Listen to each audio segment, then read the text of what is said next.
প্রতিদিন শত শত স্যাটেলাইট লাখ লাখ ছবি তোলে, আর কখনো কখনো তারা এমন জিনিস দেখে যা এই পৃথিবীতে থাকারই কথা নয়। সাইবেরিয়ার সাদা মরুভূমির মাঝে একটি যাত্রী বিমানের ধ্বংসাবশেষ, অথচ সেই এলাকায় কোনো দুর্ঘটনার রেকর্ড নেই। সারা মরুভূমিতে একদম নিখুঁত একটি বর্গক্ষেত্র, এতটাই সোজা যেন কোনো মহাজাগতিক হাত দিয়ে কাটা হয়েছে। সোমালিয়ার রঙিন কুয়ো, নীল, লাল, সবুজ, এমন রং যেগুলো প্রকৃতিতে থাকা অসম্ভব। ইয়োজিমার ভেতরে সমুদ্র থেকে বহু দূরে একটি ডুবে যাওয়া জাহাজের কঙ্কাল, যেন রাতারাতি সমুদ্র পেছনে সরে গিয়ে ভূত রেখে গেছে। শুকিয়ে যাওয়া এক হ্রদের তলায় পড়ে থাকা একটি এসইউভি, যেখানে কোনো রাস্তা পর্যন্ত নেই। আর সাহারায় গভীরে একটি অদ্ভুত আগ্নেয়গিরির মতো পাহাড়, যা দেখতে একদম নতুন, অথচ হাজার হাজার বছর ধরে সেখানে কোনো আগ্নেয়গিরির ইতিহাসই নেই। এগুলো এমন কিছু ছবি যা যেন ভুল করে আমাদের হাতে এসে পড়েছে। পৃথিবীর সেই অংশগুলো দেখিয়ে দেয় যেগুলো আমাদের বলা গল্পের সাথে মেলে না। আর সবকিছু মিলিয়ে একটাই প্রশ্ন মাথায় আঘাত করে, এগুলো কি সিস্টেমের ভুল, নাকি চোখের সামনে লুকিয়ে থাকা কোনো গোপন সত্য?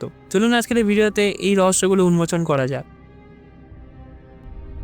প্রতিদিন পৃথিবীর মাথার উপর ঘুরছে হাজার হাজার স্যাটেলাইট। আবহাওয়া পর্যবেক্ষণ, নেভিগেশন, সামরিক নজরদারি, মানচিত্র তৈরি, সব মিলিয়ে স্যাটেলাইটগুলোর চোখ পুরো পৃথিবীকে 24 ঘন্টা পর্যবেক্ষণ করে যাচ্ছে। শহরের আলো কখন জ্বলে উঠছে, সমুদ্রের ঝড় করে তৈরি হচ্ছে, জঙ্গল কিভাবে পরিবর্তন হচ্ছে, সবকিছুই ধরা পড়ে তাদের লেন্সে। কিন্তু মাঝে মাঝে তারা এমন কিছু ছবি ধরে ফেলে যেগুলো অস্তিত্ব থাকার কথা না। এমন কিছু স্ট্রাকচার, এমন কিছু ঘটনা, এমন কিছু ছায়া যার কোনো সরাসরি ব্যাখ্যা নেই, কোনো বৈজ্ঞানিক নথি নেই। এই অদ্ভুত ঘটনাগুলোর মধ্যে সবচেয়ে অস্বাভাবিক কথাই পাওয়া গিয়েছিল সাইবেরিয়ার গভীর বনে। এক গবেষক পুরনো স্যাটেলাইট লেয়ার দেখছিলেন এবং হঠাৎ তিনি এমন কিছু দেখলেন যা অসম্ভব। ঘন বনের মাঝে বরফে ঢাকা একটা সমতল জায়গায় দাঁড়িয়ে আছে একটা বিমান। কোনো ভাঙাচোরা নয়, কোনো আগুনের চিহ্ন নয়, কোনো রানওয়ে নয়, গাছ ভেঙে পড়ার লাইনও নেই, চারপাশে মানুষের কোনো চিহ্ন নেই। একটা পুরোপুরি অক্ষত কমার্শিয়াল সাইজের এয়ারলাইনার। সাধারণত এরকম নরম মাটি, বরফ আর গাছের মধ্যে কোনো বিমান নামলে ফিউজ লাইট ছিঁড়ে যাবে, উইং ভেঙে যাবে, ল্যান্ডিং গিয়ার ঢুকে যাবে, কিন্তু এখানে সবকিছু হুবহু ঠিকঠাক। বিমানটি পরিষ্কারভাবে দাঁড়িয়ে আছে, যেন কেউ সেটাকে আলতো করে নামিয়ে রেখে গেছে। অনেক টেল নাম্বার মিলিয়ে দেখার চেষ্টা করলেন, মিসিং এয়ারক্রাফট ডেটাবেস খোঁজা হলো, পুরনো দুর্ঘটনার রিপোর্টে মিলানোর চেষ্টা হলো, কিন্তু কোনো মিল নেই, কোনো পরিচিতি নেই, কোনো দেশে কোনো রেকর্ডই নেই। তাহলে বিমান কোথা থেকে এলো? এরপর সামনে আসে এক ভয়ঙ্কর ঘটনা। নতুন স্যাটেলাইট ইমেজে পুরো বিমানটি উধাও। জায়গাটা একই আছে, বরফ, গাছ, খোলা জায়গা, সবটি, কিন্তু বিমানটি নেই। কোনো টায়ারের দাগ নেই, কোনো যন্ত্রপাতির চিহ্ন নেই, কেউ এসে খুলে নিয়ে গেছে এমনও প্রমাণ নেই। কিন্তু কিছুদিন পর বিমানটি আর নেই। এটা কি স্যাটেলাইটের গ্লিচ? অন্য দেশের কোনো ছবি ভুল জায়গায় বসে গেছে? নাকি এমন কোনো ঘটনার ছায়া ধরা পড়েছিল যার কথা কোনো সরকারই বলতে চায় না? আজ পর্যন্ত কেউ জানে না। পরবর্তী অদ্ভুত ঘটনাটি পাওয়া গেছে সম্পূর্ণ ভিন্ন পরিবেশ থেকে। সূর্যতপ্ত বিশাল মরুভূমি, যেখানে হাজার কিলোমিটার জুড়ে শুধু বালি আর দিগন্ত। সেখানে একদিন স্যাটেলাইট ইমেজে দেখা গেল এক বিশাল পারফেক্ট স্কোয়ার, অত বড় যে মহাকাশ থেকে পরিষ্কার দেখা যায়। চারদিকের লাইনগুলো যেন জ্যামিতিক কম্পাস দিয়ে আঁকা, ঠিক 90 ডিগ্রি কোণে মিলছে। ভিতরের অংশটা সমানভাবে সমতল, যেন কোনো বিশাল টুল দিয়ে ঘষে সমান করা হয়েছে। কিন্তু সবচেয়ে অদ্ভুত ব্যাপার, স্কোয়ারটির দিকে যাওয়ার একটি রাস্তাও নেই, কোনো ট্রাকের চিহ্ন নেই, কোনো ক্যাম্প নেই, কোনো নির্মাণের ধ্বংসাবশেষও নেই। চারপাশে শুধু বালি আর মাঝখানে নিখুঁত জ্যামিতিক বর্গাকার। পুরনো স্যাটেলাইট ছবিতে এর কোনো অস্তিত্ব নেই। হঠাৎ নতুন ছবি যে এটি পুরো তৈরি, পুরো নিখুঁত। কিন্তু প্রশ্ন উঠলো, এটা কি কোনো দেশের গোপন সামরিক পরীক্ষা, স্যাটেলাইট ক্যালিব্রেশনের জন্য তৈরি বৃহৎ লক্ষ্যবস্তু, জিও ইঞ্জিনিয়ারিং প্রজেক্ট, নাকি প্রাচীন কোনো স্থাপনার চিহ্ন যা হঠাৎ বালির নিচ থেকে বেরিয়ে এসেছে? কিন্তু বালির নিচ থেকে বের হলো কোনগুলো এত নিখুঁত থাকতো না। এটি দেখতে নতুন কনস্ট্রাকশনের মতো, কোনো ক্ষয় নয়, কোনো রকম প্রাকৃতিক বিচ্যুতি নেই। সবচেয়ে বড় কথা, কোনো দেশ এটি নিজের বলে মানে না, কোনো নথি নেই, কোনো ব্যাখ্যা নেই। এটি নিখুঁত বিশাল বর্গক্ষেত্র পৃথিবীর সবচেয়ে নজরদারিতে থাকা অঞ্চলের একটিতে তৈরি হলো, আর কেউ সেটা জানলো না।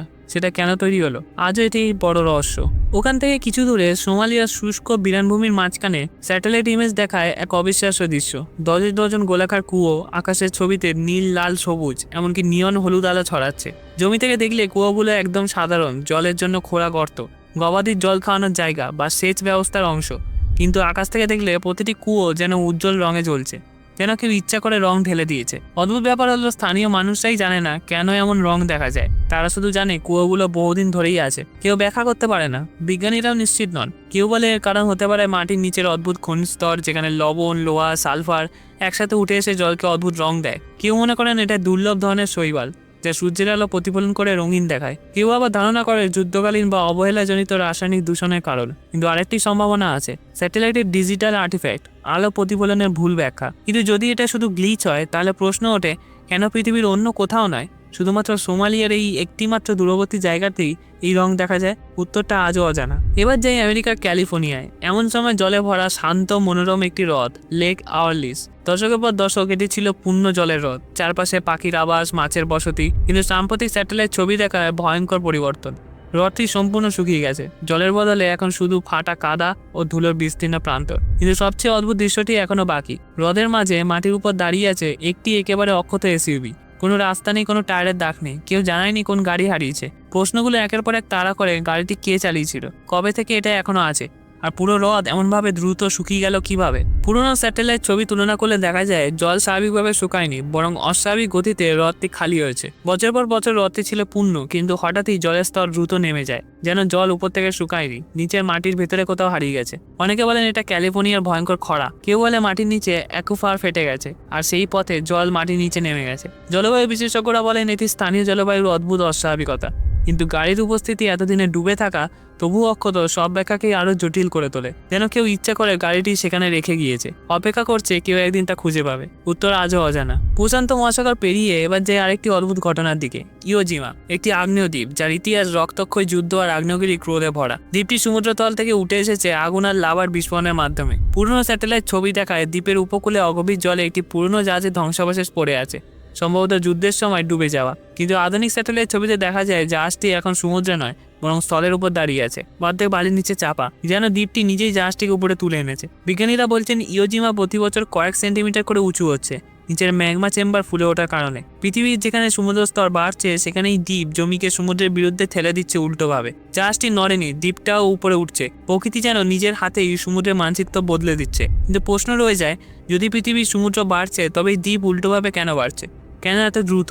আর কেন ওঠা নামার গতি কখনো বাড়ে কখনো কমে? মাটির ভেতরে কি এমন কিছু নড়াচড়া করছে যা আমরা এখনো বুঝতে পারিনি? আপনার এই সম্বন্ধে কি মনে হয় কমেন্টে অবশ্যই জানাবেন। সাহারার কেন্দ্রে পৃথিবীর সবচেয়ে ভয়ঙ্কর শূন্য মরুভূমিতে গুগল আর্থ দেখায় আরেকটি অদ্ভুত কাঠামো। একটি একদম নিখুঁত গোলাকার গর্ত, চারপাশে উঁচু রিংয়ের মতো দেয়াল, দেখতে একেবারে আগ্নেয়গিরি ক্রেটারের মতো। কিন্তু সমস্যা হলো, এলাকা জুড়ে কোনো আগ্নেয়গিরির রেকর্ড নেই, কোনো লাভার চিহ্ন নেই, কোনো আগ্নেয়ক্ষেত্র নেই, ভূতাত্ত্বিক মানচিত্র বলে এখানে কিছুই নেই। তাহলে এই নিখুঁত বৃত্তটা কি? কেউ বলেন এটি হতে পারে অতি প্রাচীন একটি আগ্নেয়গিরি অবশিষ্ট, যা এত পুরনো যে আধুনিক গবেষণায় কখনো নথিভুক্ত হয়নি। কেউ বলেন এটি মহাজাগতিক উল্কাপাতের গর্ত, কিন্তু উল্কাপাতের সাধারণ লক্ষণগুলো এখানে নেই। আবার অনেকের ধারণা এটি গঠনগত ডোম, যেখানে পৃথিবীর গভীর চাপ জমি উপরে ঠেলে তুলেছে। আরও চমকপ্রদ একটি তথ্য আছে, কিছু গবেষক বিশ্বাস করেন এটি হয়তো কোনো গোপন স্থাপনা, যার প্রকৃত উদ্দেশ্য লুকানো হয়েছে। ক্রেটার সদৃশ এই গঠনটি হতে পারে একটি কভার, নিচে কি লুকানো আছে কেউ জানে না। সত্যি কথা হলো, এই ক্রেটার পৃথিবীর সবচেয়ে কম অন্বেষণ করা অঞ্চলের একটিতে, তাই এর প্রকৃত পরিচয় এখন এক অনাবিষ্কৃত রহস্য। আমরা বিশ্বাস করি পৃথিবী পুরোপুরি মানচিত্রে আঁকা, বিশ্বাস করি সব জায়গা চিহ্নিত, সব সমুদ্র, পাহাড়, শহর, উপত্যকা। কিন্তু সত্য আরো গভীর। পৃথিবী মানচিত্রে আছে, কিন্তু পৃথিবীকেই আমরা এখনো বুঝিনি। কোনটা বেশি রহস্য মনে হয় আপনার কমেন্টে অবশ্যই জানাবেন। খুব তাড়াতাড়ি আসছে আরেকটা ভিডিওর সাথে। ধন্যবাদ।